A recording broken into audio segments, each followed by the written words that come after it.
Bonjour à tous, vous êtes toujours sur les ondes françaises de Radio Taïwan International. Ici Lisa Dufaux pour vous présenter le décryptage de ce vendredi 9 janvier, dans lequel je vous propose de revenir sur les 10 actualités qui ont marqué Taïwan en 2025, selon une liste établie par l'agence de presse taïwanaise CNA.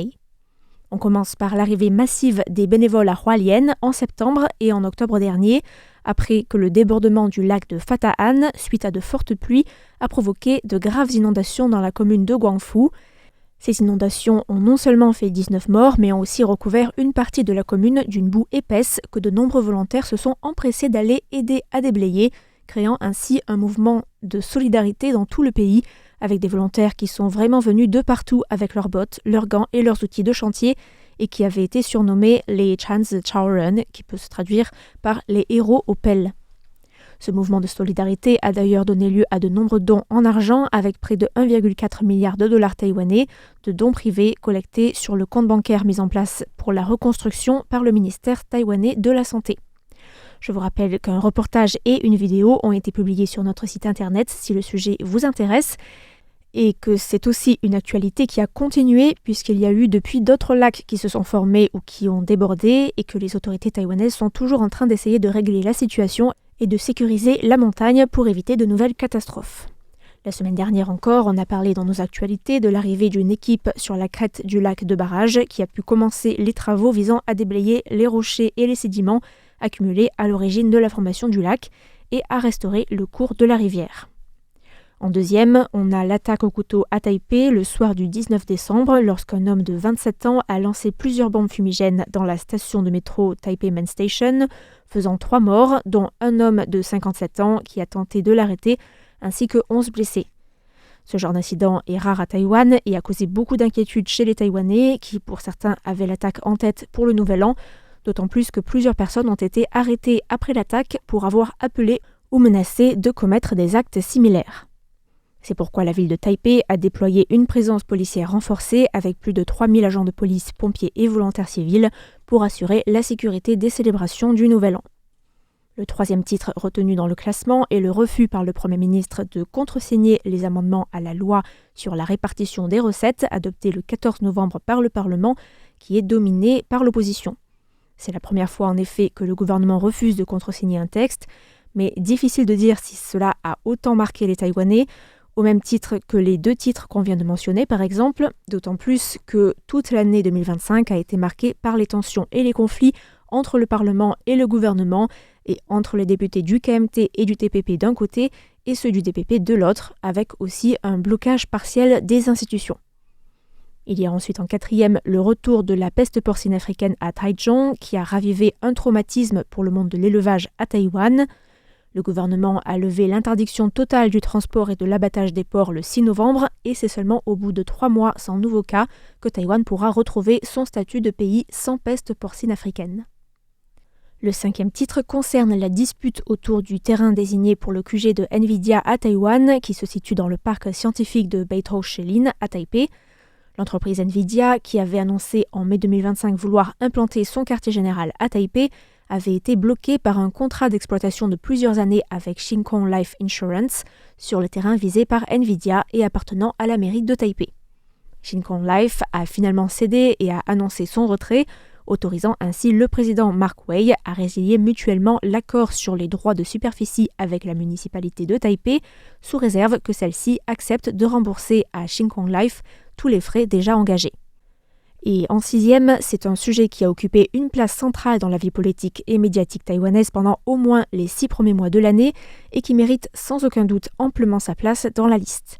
Il s'agit de la campagne de destitution visant 31 députés du KMT avec des votes effectués les 26 juillet et 23 août et qui s'est soldée par un échec total pour les groupes à l'origine de la campagne et bien sûr pour le DPP qui soutenait étroitement la campagne. Cette initiative, qui visait à débloquer la vie politique taïwanaise et à rebattre les cartes en brisant la majorité du KMT et du TPP au Parlement, a échoué à faire tomber ne serait-ce qu'un seul député, malgré une campagne longue et intense. C'était donc un échec majeur pour le DPP qui ne s'attendait pas à une telle défaite, et c'est aussi un résultat qui n'augure rien de bon non plus pour le DPP, alors qu'on se situe actuellement à moins d'1 an des élections locales. En 7e, on a la révocation par l'Université nationale normale de Taïwan de l'entraîneuse de l'équipe féminine de football de l'université, Jo Tai-ing, puisqu'elle avait forcé ses étudiantes à donner des échantillons sanguins en les menaçant de perdre des crédits universitaires. Cette affaire a beaucoup choqué l'opinion publique taïwanaise et a mené à des excuses publiques de la part de l'entraîneuse et du principal de l'université, et le ministère de l'Éducation a révoqué sa licence d'entraîneuse en juillet. Et en 8e, on a la distribution à tous les Taïwanais de la fameuse enveloppe de 10 000 $ taïwanais d'excédent fiscal. Cette distribution, qui a débuté le 17 novembre dans les distributeurs puis le 24 novembre dans les banques postales, a fait l'objet d'intenses débats au sein du Parlement sur le bien fondé, l'utilité et les motifs de cette mesure, le gouvernement du DPP étant contre en accusant le KMT de promouvoir une mesure populiste à un an des élections locales. Mais si on veut être honnête, en 2023, c'est le gouvernement du DPP, qui gouvernait alors avec une majorité parlementaire à l'époque, qui avait décidé de distribuer une enveloppe de 6 000 $ taïwanais à tous les habitants, avec une opposition du KMT cette fois, qui était alors contre. Mais la loi de budget spécial a finalement été adoptée le 17 octobre 2025. Ce texte comprenait 236 milliards de $ taïwanais pour distribuer ces fameuses enveloppes aux Taïwanais, mais aussi aux conjoints étrangers de citoyens taïwanais ainsi qu'aux étrangers détenteurs d'une carte de séjour permanent. On a ensuite la décision du TSMC d'investir 100 milliards de $ américains dans la fabrication de puces électroniques dans ses usines aux États-Unis, une politique en partie liée aux pressions économiques du président américain Donald Trump. Mais CNA aurait peut-être aussi pu choisir l'annonce des droits de douane par le président américain le 2 avril 2025, qui a beaucoup occupé les gouvernements du monde entier, y compris le gouvernement de Taïwan. Les droits de douane visant les produits taïwanais destinés à l'exportation aux États-Unis s'élevaient initialement à 32% avec un délai de 90 jours,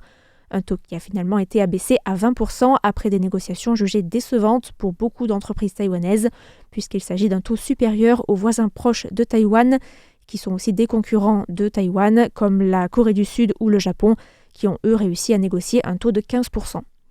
Et enfin, en dernier, CNA a choisi la condamnation par le tribunal de Taipei à une peine de prison à perpétuité et à une peine de prison de 18 ans de deux nounous, deux sœurs, jugées coupables de la mort avec torture d'un petit garçon nommé Kai Kai, qu'elles avaient à leur charge. C'est une affaire qui a beaucoup ému l'opinion publique taïwanaise et qui a ouvert une réflexion sur la manière d'amender la loi et le système de garderie des enfants pour éviter que de tels drames ne se reproduisent. D'autant plus qu'en 2024, des crèches taïwanaises avaient été sanctionnées pour avoir donné des somnifères à des enfants pour les calmer, ce qui avait aussi beaucoup choqué. Finalement, le drame concernant Kai Kai a mené à l'amendement du code pénal taïwanais qui dispose désormais que les violences sur les enfants de moins de 7 ans entraînant la mort peuvent être punies par la peine de mort. Notons également que RTI a réalisé quelques jours plus tard une liste très similaire avec seulement 3 points différents, puisque la liste comprend le renforcement de la politique de défense de Taïwan face à l'augmentation de la menace chinoise dans le détroit, ou encore les percées de la diplomatie taïwanaise en Europe avec la visite de la vice-présidente taïwanaise en exercice Xiaobi Kim, qui s'est exprimée au Parlement européen le 8 novembre lors de la conférence annuelle de l'Alliance interparlementaire sur la Chine, mais aussi de la visite de l'ex-présidente Tsai Ing-wen en Allemagne, qui a été invitée à prononcer un discours à la conférence de Berlin sur la liberté. Le ministre des Affaires étrangères Lin Jialong s'est aussi rendu dans plusieurs pays européens en septembre dernier, continuant ce rapprochement des relations entre Taïwan et l'Union européenne.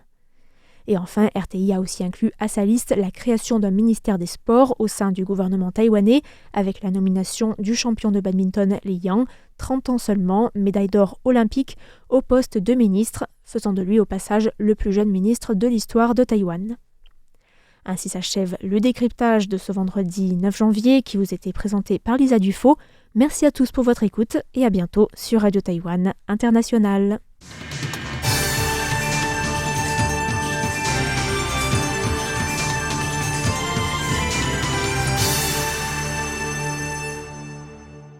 Masa, masa,